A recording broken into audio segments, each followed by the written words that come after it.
നമ്മൾ ഈ കാണുന്നത് 5000-ഓളം അഗ്നികുണ്ഡങ്ങൾ ഒന്നിച്ചുയർന്ന ദേവാഗ്നി നമ്മുടെ കേരളത്തിലെ പ്രമുഖ മാധ്യമങ്ങളൊക്കെ മനഃപൂർവ്വം മറച്ചു പിടിക്കുന്ന വളരെ പ്രധാനപ്പെട്ട ഒരു വാർത്തയാ നമ്മൾ മുന്നോട്ട് വെക്കുന്നത്. ആചാര്യ ശ്രീ രാജേഷിന്റെ നേതൃത്വത്തില് അദ്ദേഹത്തിന്റെ 5000-ഓളം ശിഷ്യർ ഈ ആഘഭൂമിയിൽ സമൂഹ അഗ്നിഹോത്രം നടത്തിയിരിക്കുന്നു. കോഴിക്കോട് കക്കോടി ഒറ്റത്തെങ്ങിൽ വേദമന്ദിരത്തിൽ മഹായാഗത്തിന് അതിരാത്രത്തിന് തുടക്കം കുറിച്ചിരിക്കുന്നു. ഈ 26-ാം തീയതി വരെ മഹായാഗം നടക്കുന്നു.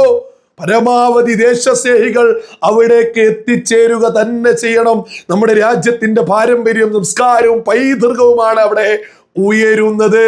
മുൻ കേന്ദ്രമന്ത്രിമാർ ഉൾപ്പെടെ അവിടേക്ക് എത്തിക്കഴിഞ്ഞു. ഇപ്പോഴും നമ്മുടെ മാധ്യമങ്ങൾ അത് വാർത്ത പോലും കൊടുക്കുന്നില്ല. അതേസമയം 2, 3, 5 ആള് ഗാസക്ക് വേണ്ടിയും ഇറാന് വേണ്ടിയും എന്തെങ്കിലും ഒന്ന് പറഞ്ഞാൽ അത് വലിയ വാർത്തയായിരിക്കും.